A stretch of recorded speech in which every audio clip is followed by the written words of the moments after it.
a carta viva. Ou seja,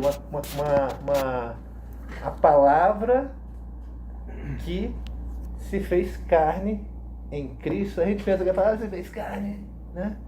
No início era o verbo, era o logos, né? Esse contexto, um dia a gente pode só conversar sobre a questão do logos, né? Mas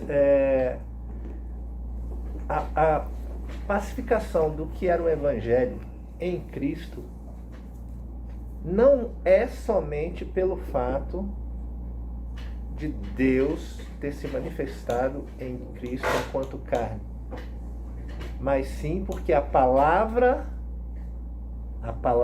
viva do Evangelho, ela chegou à plenitude de prática cotidiana em Cristo. Então, a questão do Evangelho para a vida é um diferencial que faz com que nós possamos frutificar aquilo que foi falado ontem em termos de fruto do Espírito versus a dinâmica da carne, das obras da carne. E quando a gente fala em termos de frutificar, uma palavra que seja viva e eficaz para a concepção do que é realmente anunciar o Evangelho ao mundo, a gente tem que estar cônscio do seguinte: aquela missão que nós recebemos de Cristo, pouco antes dele ascender aos céus, de pregar o Evangelho a toda criatura, ide, vem fazer discípulos. Os dois ides que conjugados formam o grande ide, né? Eu já falei isso aqui uma vez, mas vou repetir. O conceito nunca foi pare e vá. O conceito nunca foi esse, né? Olha, ide, então agora estou no ide, né? Então, quando é que eu estou no ide? Quando eu estou na África, quando eu estou na atividade missionária, quando eu estou indo à igreja. Não. O verbo original remete muito mais a um contexto de gerúndio do que de imperativo. É muito mais, olha, enquanto você está lá cuidando da tua família, né, você faz discípulos. Enquanto você está cuidando da sua família, você anuncia o reino de Deus. Então, e você prega o Evangelho, né? Então, indo, faça discípulos. Indo, né, prega o Evangelho. O indo, o id é um indo. Então, se é um indo, né, tem alguma... Poxa, você mora onde mesmo, Rodrigo? Taguatinga. Quantas vezes eu fui em Taguatinga este ano, Rodrigo? Não sei. Zero. Eu não fui em Taguatinga esse ano. Eu nem lembro a última vez que eu fui. Acho que foi em 2019. Já fui lá, mano? Já fui lá algumas vezes. Ou seja, eu não frequento Taguatinga. No entanto, né, quantas vezes você foi na Ípica? Ali eu falei que minha esposa está dando aula na Ípica, né? Quantas vezes você foi na Ípica esse ano? Na sua vida? Nunca fui. Eu já fui várias vezes. Então, tem coisas que Deus reservou para mim, que Ele não reservou para você, que quando eu incorporo o Evangelho e pratico o Evangelho e me transformo na carta viva, eu anuncio o Evangelho naquele estilo de vida que eu estou vivendo. Glória a Deus. Então, eu teve uma época que eu pensei assim, cara, vou largar o militarismo. Eu pensei isso várias vezes, principalmente quando eu estava ali tenente capitão. Cara, que eu vou largar, vou viver da obra e para a obra. Era assim, integralmente voltado para cuidar de ovelha, para ensinar. Eu pensava isso. Só que se eu tivesse feito isso, muitas das pessoas que ouviram o Evangelho, por eu ser militar, elas não teriam ouvido hoje. Eu tenho consciência disso, de que eu tive um alcance que tive enquanto militar que eu não teria se militar não fosse. E apesar da sede de pregar o Evangelho, eu associava na época o pregar o Evangelho ao parar e fazer o Evangelho acontecer. Enquanto que, sendo mais maduro, a gente tem que imaginar que o Evangelho vai acontecendo enquanto você vive a vida do Evangelho. Por isso que se você não vai olhar no Antigo Testamento, você vai ver que as principais passagens de transformação de caráter, de dinâmica da ação de Deus com o povo e do povo com Deus, e de lições de Deus para com o povo através da vida de Abraão, Isaac, Jacó, os patriarcas, né? E todos os grandes homens do Antigo Testamento, principalmente isso muito claramente no Antigo Testamento, não aconteceram em momentos litúrgicos, só aconteceram em momentos, o cara estava pastoreando, o cara estava caçando, está entendendo isso? Não é que não tinha momento litúrgico, até tinha. Só que não foi naquele momento que o cara teve aquele grande momento da vida dele, transformação. Não foi. Não foi. Por que é importante dizer isso? Porque aí quando entra o Novo Testamento e a nova ordem da graça, com o estabelecimento da igreja, conforme nós a entendemos, e eu saliento sempre isso, não templo, igreja, a igreja universal, a igreja invisível que está além das paredes, além das normas, do estatuto, a igreja.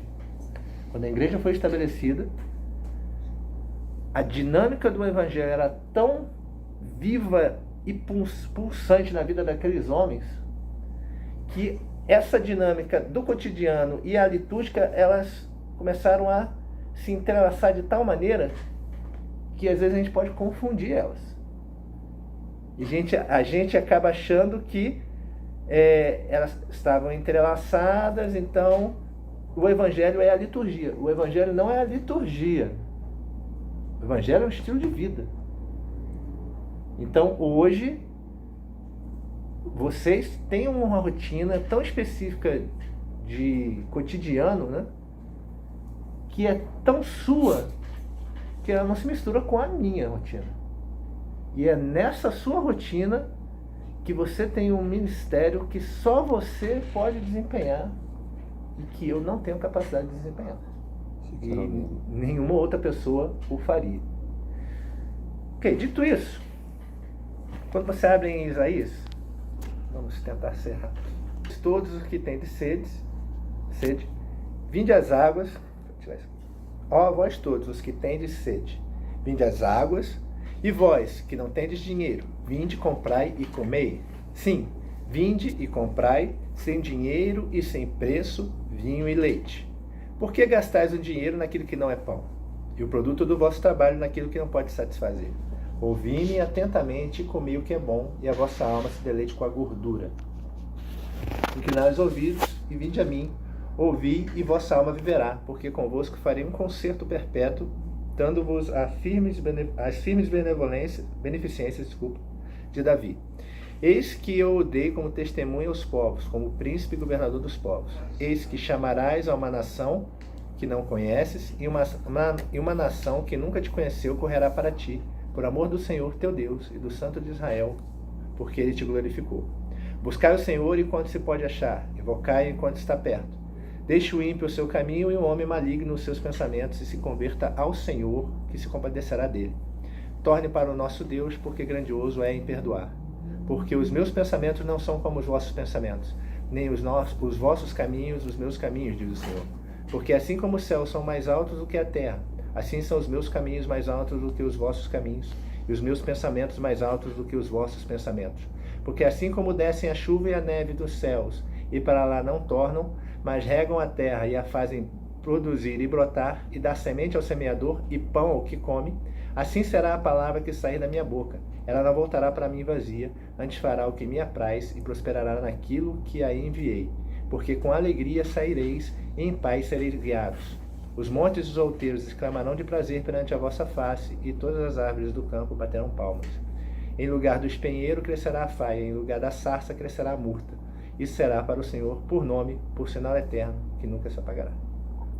Esse capítulo aqui eu acho que é um dos Isaías que mais reúne frases feitas que todo mundo conhece, ou já ouviu alguma vez na vida, na igreja, e até quem não é crente. Né? Meus pensamentos não são como os vossos pensamentos. Né? Isso aí é famosa. Outra, né? A minha palavra falará o que me apraz, não voltará para mim vazio. Né? Isso aqui é frase feita, mas para muitos é só frase feita. Primeira pergunta que eu lhes faço, né? Não se estranhem os irmãos que não me conhecem, eu faço muita pergunta. Primeira pergunta que eu lhes faço é, lendo esta passagem, mas vamos nos concentrar só do versículo 1 até o versículo, para começo de conversa, até o versículo, cadê? Aqui. Até o versículo 2, só 1 e o 2.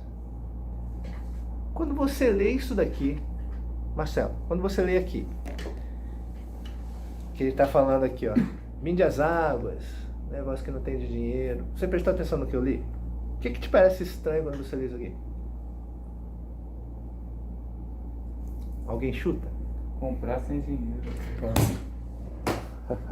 Pensei que era só até cristalina. Hã? Não, comprar sem dinheiro é estranho. Mas sabe o que é mais estranho que comprar sem dinheiro? É o que está depois. Sem custo. Não. Sem preço. Sem preço. Ele está falando assim, olha só.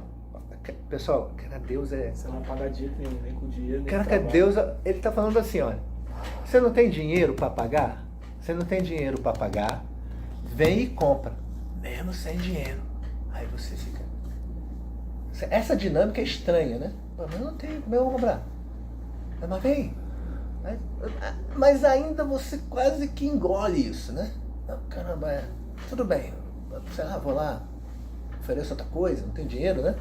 Então eu vou... Bora ganhar. tipo assim, eu vou... Tem alguma coisa que eu posso dar para esse cara que está vendendo, mas vamos humanizar essa história. O cara está vendendo um negócio e você não tem dinheiro. Você quer comprar e você não tem dinheiro. Não, sei lá, vou oferecer um trabalho. Eu vou fazer algo para eu merecer aquilo ali, não vou precisar comprar, eu vou fazer algo para merecer, né? Aí ele está dizendo assim, você vem e compra e você não tem dinheiro. Aí você, caramba, tá bom, eu vou dar um jeito.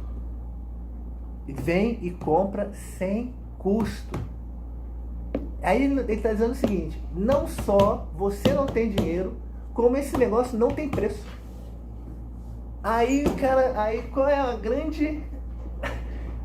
Não tem jeito, cara.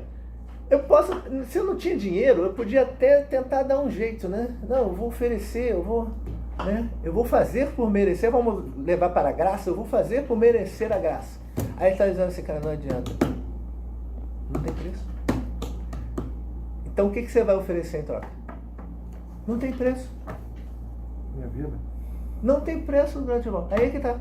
Não tem preço. Não tem preço. É a graça. Ele está dizendo assim, olha, não tem...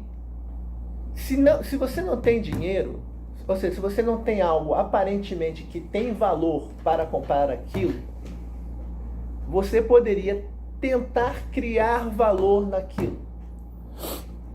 Aí vem a salvação pelas obras, a salvação pelo mérito, né? Aí ele está dizendo assim, mesmo que você se inclinasse a isto, não tem preço. Então não adianta, você pode fazer o que for, você não merece comprar aquilo, porque aquilo está além de qualquer alcance que você possa ter. E aí ele começa a fazer uma série de analogias, ele fala assim, olha, né, você tem sede? Olha que interessante, ele fala, você está com sede? Então vem as águas. Vem as águas. Isso aqui é interessante. Parece um esquizofrênico escrevendo. E é Deus escrevendo. Através da pena de Isaías, né? Você tem sede? Vinde as águas. Aí depois um pouquinho mais embaixo ele fala o quê? Né? Vem e compra, sem dinheiro e sem preço, vinho e leite. Aí, por quê? Olha só, está com sede?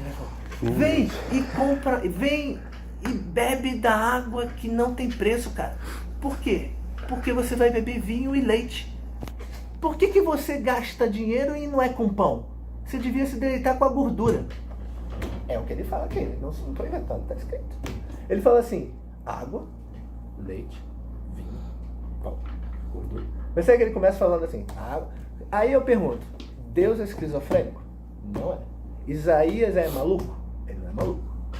Por que ele fez essa progressão aqui, ó?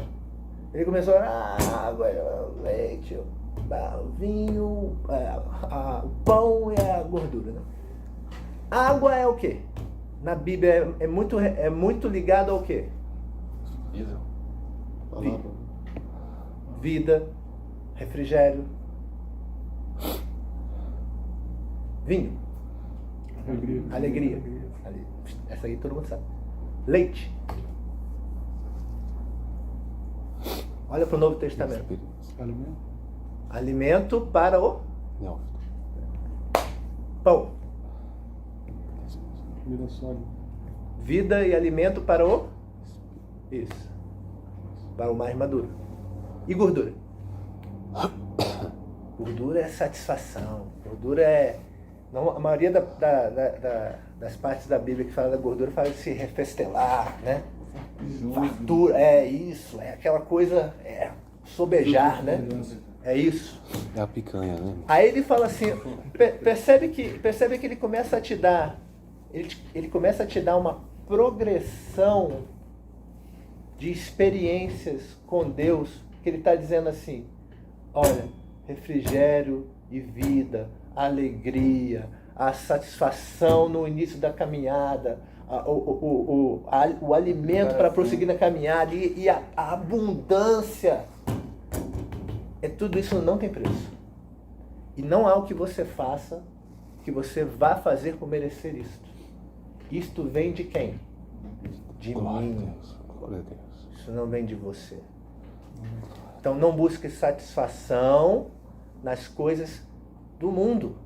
Não busque satisfação em você mesmo e não ache que você vai gerar satisfação por você. Por que você gasta a tua energia, o teu dia a dia, a tua rotina, e você se debruça por estas coisas que elas não podem te satisfazer e elas não